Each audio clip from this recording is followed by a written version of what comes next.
we have Tennessee and Ohio State playing at 7 p.m. in Columbus, Ohio. Both teams are coming in at 10-2. Both teams sat out their championship game weekend, so they've had plenty of rest. They kind of got there different ways. Tennessee knew they were going to be potentially in this position.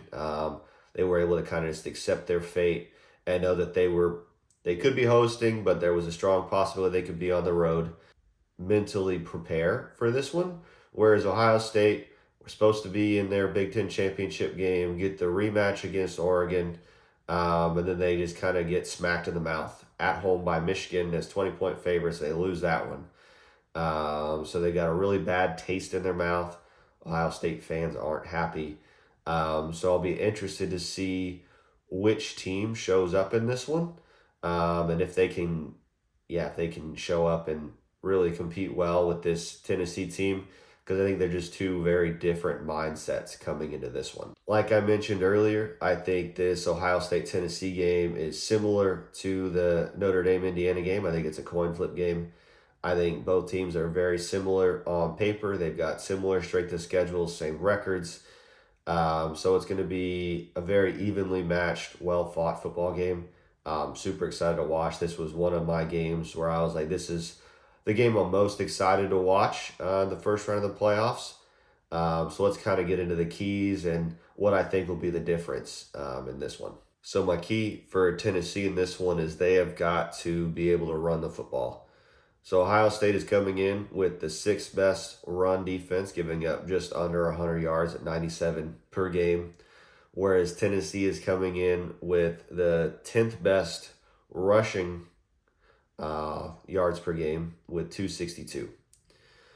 So it'll be a little bit of what's going to give. Can Tennessee come in here and really run the ball with Dylan Sampson, currently averaging 5 yards per carry? And I think if they're able to do that and get the rushing yards up over 200, the reason why I say over 200, so in their wins against Vandy, they had 280, and then they had 214 in their win against Bama. Then in their losses, they were held under 150 against Georgia and then under 200 against Arkansas. So that's kind of where I think 200 yards is that teetering point. Where if they get over 200, it will give plenty of opportunities for Nico Maliva to make plays in the passing game, take some pressure off him, and then let Josh Heupel kind of call his offense and let it run the way it's supposed to be on schedule. So I think that is really the key for Tennessee in this one. Now for Ohio State, I think if they're able to hold Tennessee under that 150, similar to what Georgia did, even under that 200 number, like like Arkansas did, I think that really kind of brings it more towards the Buckeyes, where they're going to have to make more plays through the air, and it gives them opportunities with their experienced secondary to kind of take advantage of a freshman quarterback with all of the lights and sounds and pageantry going on in the playoff game on the road. So I think that will that will really flip this for Ohio State.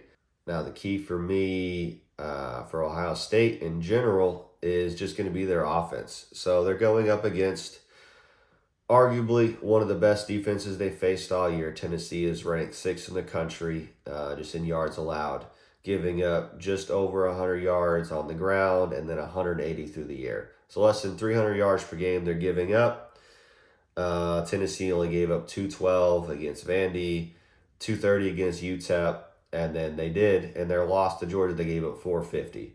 So it's kind of gives you the idea, the vibe that Ohio State needs to have more of a Georgia type game than the UTEP and Vandy type game. I know those are different caliber teams, but that's kind of the ball game that Ohio State's going to have on offense.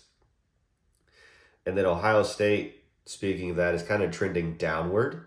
So they had 420 against Northwestern, and then 316 against Indiana, and then they had just 250 against Michigan.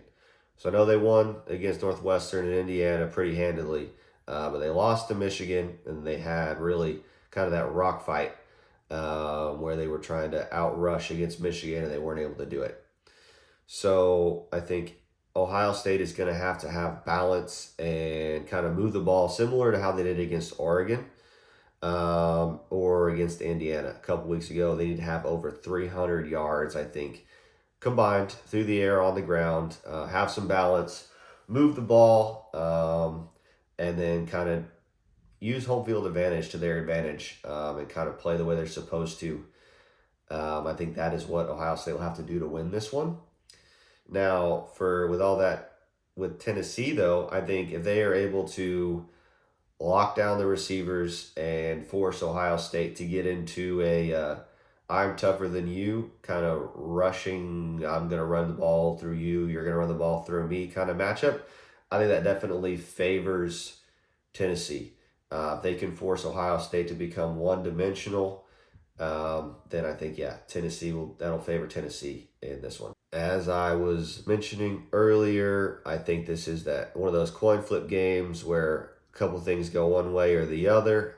Both teams have a really good shot to win this one, but I think those things will flip towards Tennessee in this one. I think they're going to be able to go in there and run the ball the way they want to and kind of get into their offensive flow, and their defense will have enough to slow down Ohio State. I think Tennessee's mental state, just how they got in versus how Ohio State got in, I think that'll play a factor. And so I like Tennessee to go in there and upset Ohio State and advance to play Oregon in the next round.